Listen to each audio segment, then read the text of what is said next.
प्रकाशित मतदाता सूची प्रारूप को लेकर राजनीतिक दलों के साथ हुई बैठक। हमारे संवाददाता स्मार्ट बिहार में मोहम्मद एहसान की रिपोर्ट। विशेष गहन पुनर्क्षण के अंतर्गत प्रकाशित मतदाता सूची प्रारूप की प्रति कराया गया उपलब्ध। भागलपुर 1 अगस्त 2025। भागलपुर के समीक्षा भवन में जिला निर्वाचन पदाधिकारी सह जिला पदाधिकारी डॉक्टर नवल किशोर चौधरी की अध्यक्षता में विशेष गहन पुनरीक्षण 2025 के अंतर्गत 1 अगस्त 2025 के प्रकाशित मतदाता सूची प्रारूप को लेकर राजनीतिक दलों के जिला प्रतिनिधियों के साथ बैठक आयोजित की है। संबोधित करते तो कमीशन ने इसको काफी सिंप्लीफाई किया है कि जिसके माता पिता का नाम भी 2003 के वोटर लिस्ट में है, लगभग जितने लोग भी हैं सब तो उस समय जो लोग थे उन्हीं के डिसेंडेंट्स हैं, उन्हीं के परिवार के लोग हैं। तो एक तो वो साक्ष्य हमारे पास हो जाएगा जो वोटर पुराना वोटर लिस्ट को देखने से पता चल जाएगा। दूसरा कि उनका अपना कोई भी ऐसा प्रमाण पत्र जिसमें उनके जन्म के बारे में या उनके पुराने वोटर लिस्ट में जो आदमी नाम अंकित है जिनका, उनसे लिंकेज, जैसे बेटा है तो पिता का नाम पुराने वोटर लिस्ट में तो लिंकेज हो गया और नाम उसका सर्टिफिकेट पे भाई नाम अपना लिखेगा, पिता का नाम इधर रहेगा और क्लियर हो जाएगा भाई इनका बेटा है। यदि किन्हीं की बच्ची है तब उसमें भी क्लियर हो जाएगा भाई इन्हीं की बच्ची है, इन्हीं की बेटी है। अब रहेगा कि किन्हीं की पुतोहू है, वो नए घर में आई है तो वहां पे क्या करना पड़ेगा। तो जहां से भी आई है उसके 2-3 संभावना है, या तो बिहार के रहने वाली हो लेडी, या पश्चिम बंगाल की, या झारखंड। सामान्यतया अब कोई केरल से आ जाए गलत बात है, तो कहीं भी उसके पिता का कोई साक्ष्य होगा तो साक्ष्य अटैच हो जाएगा। कोई भी पुराना वोटर लिस्ट में नाम है या पुराना वोटर आईडी कार्ड है उससे अटैच हो जाएगा और वर्तमान में जो साक्ष्य है वो अटैच करने के काम हो जाएगा।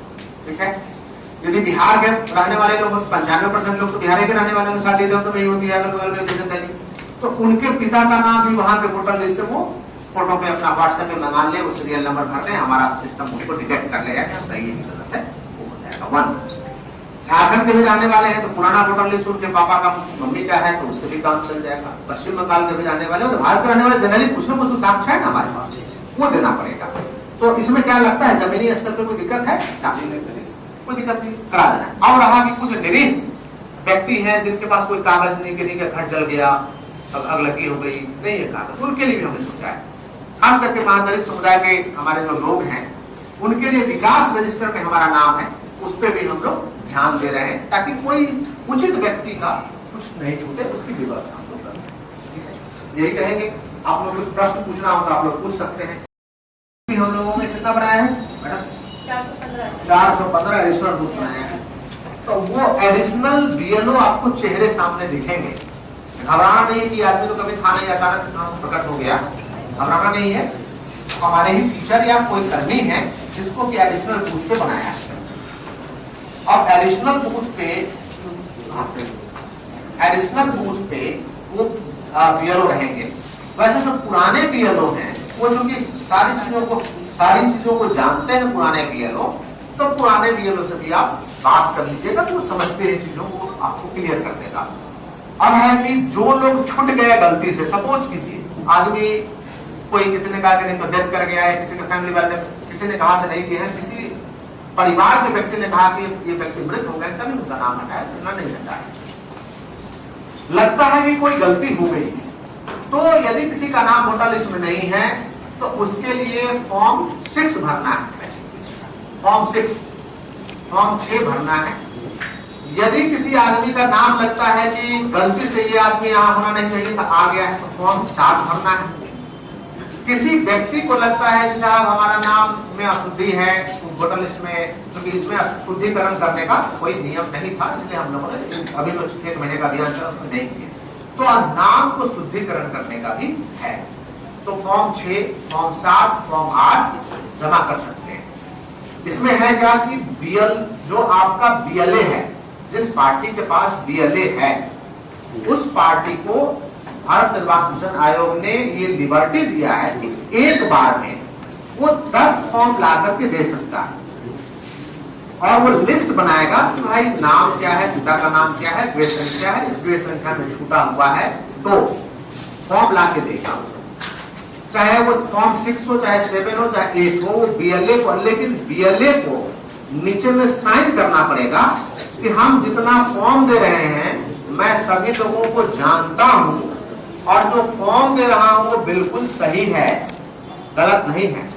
यदि जांच की प्रक्रिया में निकला कि नहीं ये गलत आदमी का फॉर्म घुसाने का प्रयास कर रहा है तो हम बीएलए पे एफआईआर भी कराएंगे, क्योंकि ये गलत, एक तो मैसिव इंटेंसिव रिवेंज चल रहा है और दूसरा क्यों एफआईआर कराएंगे, ताकि आगे से कोई भी व्यक्ति किसी गलत आदमी का नाम जोड़ने का प्रयास नहीं करे। ये घोषणा हम बीएलए से लेंगे, जो बूथ लेवल एजेंट है डिफरेंट पॉलिटिकल पार्टी का लेंगे।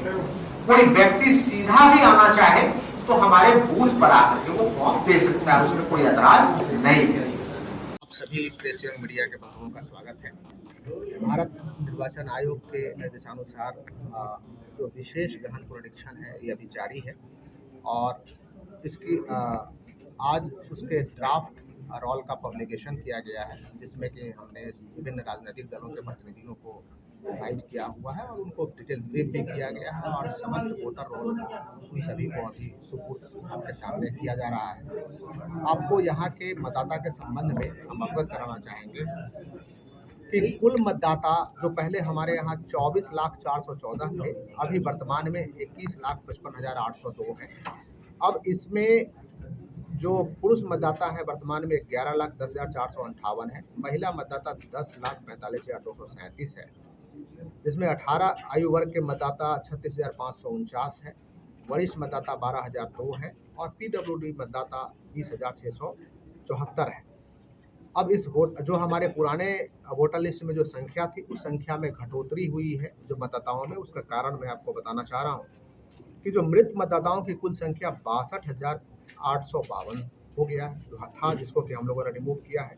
जो अस्थायी रूप से स्थानांतरित मतदाता हैं वो उसकी संख्या 1,25,688 है।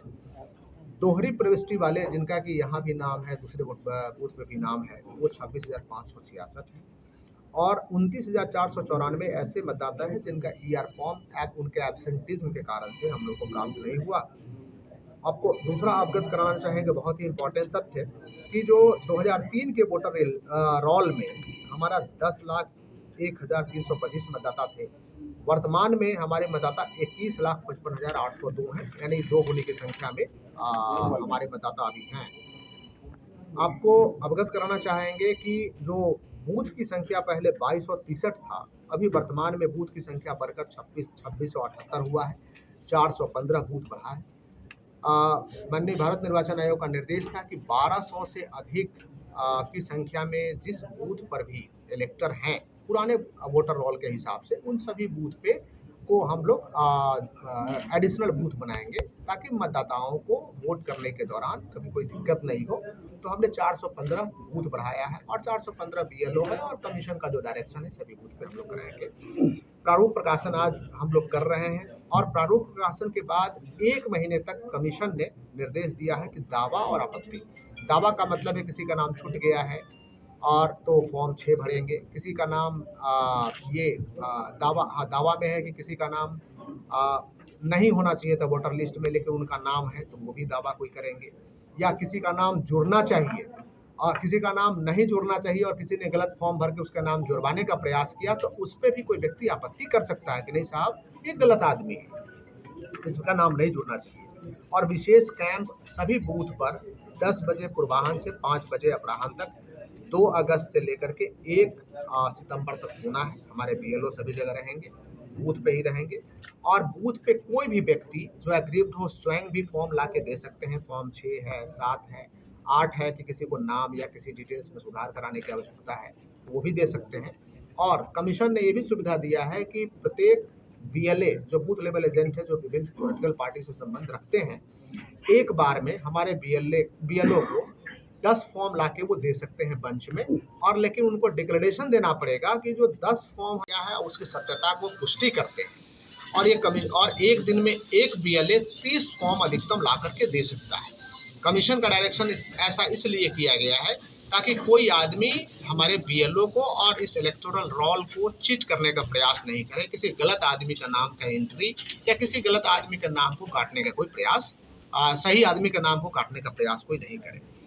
और इसमें बीएलओ और बीएलए के साथ भी लगातार बैठक का आयोग का निर्देश है और हम लोग सुनिश्चित कराएंगे। हमने समस्त एईआरओ को ईआरओ को भी इससे अवगत करा दिया और कमीशन ने अवगत कराया है। और दावा आपत्ति जो 1 महीने में प्राप्त होगा उसका निष्पादन हम लोग 25 सितंबर 2025 तक करेंगे, निष्पादन करके और फाइनलाइज करेंगे और फिर अंतिम प्रकाशन 30 सितंबर को होगा 2025 को। इसका जो ड्राफ्ट अभी हम दे रहे हैं इसका फाइनल पब्लिकेशन 30 सितंबर को होगा और इसमें से इसके दौरान पूरी अवधि जो 2 माह की अवधि है इसके दौरान हम लोग समय समय पर अंतराल पर जो जितने भी राजनीतिक दलों के प्रतिनिधि हैं उनसे हम लोग वार्ता करते रहेंगे, उनको अवगत कराते रहेंगे और इस 1 महीने की जो पिछली अवधि रही है इसमें भी विभिन्न राजनीतिक दलों के प्रतिनिधियों के साथ, बीएलओ बीएलए के साथ एवं जो स्थानीय हमारा पंचायत सरकार के जनप्रतिनिधि हैं, पंचायत के जनप्रतिनिधि हैं, उनके साथ भी बैठकें होती रही है और हम लोगों ने इस आधार पर अपने काम को पूरा किया। सर इसमें अब्सेंट भी है, जैसे मान लो उनका डेथ हो गया तो क्या उसका डेथ सर्टिफिकेट अटैच्ड है या उसको मतलब भर दिया गया है? देखिए, किसी का डेथ हुआ है इसके संबंध में उसके परिवार वालों से हम लोगों ने फीडबैक लिया है। परिवार वाले ने कहा है कि इनका डेथ हो चुका है, तो हम लोग उसको एज इट इज मान रहे हैं। क्यों डेथ सर्टिफिकेट नहीं मांग रहे हैं? क्योंकि कई लोगों के पास गांव में ये प्रथा ऐसी नहीं रही है कि डेथ सर्टिफिकेट बनाते हैं। दूसरा कि उनके कोई भी परिवार वाला व्यक्ति अपने परिवार के किसी व्यक्ति को मृत नहीं कह सकता है यदि वो अलाइव है तो ये एजम्पशन लिया है। इसके अतिरिक्त हम लोगों ने उसके एजम्पशन को जो जनप्रतिनिधियों की बैठक थी वार्ड लेवल पे और पंचायत लेवल पे, उस बैठक में उसको अप्रूव कराया है कि हाँ ये लोग मृत हैं। और इसके अतिरिक्त भी हम लोगों ने विभिन्न राजनीतिक दलों के प्रतिनिधियों को वो लिस्ट भी दिया है जिस लिस्ट में वो क्लियर है कि ये लोग डेथ हैं, ये लोग शिफ्टेड हैं, ताकि कई स्तर पे उसका वेरिफिकेशन हो सके। कई जगह ऐसे हैं जो पुराने इस लिस्ट में 2 जगह नाम आ रहा था, उस पर भी कुछ संशोधन हाँ हुआ है ना। 26,000 से अधिक लोगों का नाम हम लोगों ने काटा। 26,566 लोग ऐसे थे जिनका दोहरी प्रविष्टि थी, यहाँ भी है वहाँ भी, उनका एक जगह से उनसे कंसेंट के हिसाब से एक जगह से नाम हटाया होगा। सर ऐसे लोग जिसका कि घर जो है गाँव कार्ड जो है में पता है झारखंड का और उसका अपना घर है यहाँ, फिर उस स्थिति में क्या करेंगे? देखिए, ये वोटर लिस्ट में नाम होने के लिए जो अर्हता कमीशन ने निर्धारित किया है उसमें है कि सबसे पहले भारत का नागरिक हो, तो बिहार और झारखंड दोनों भारत में, कोई दिक्कत नहीं।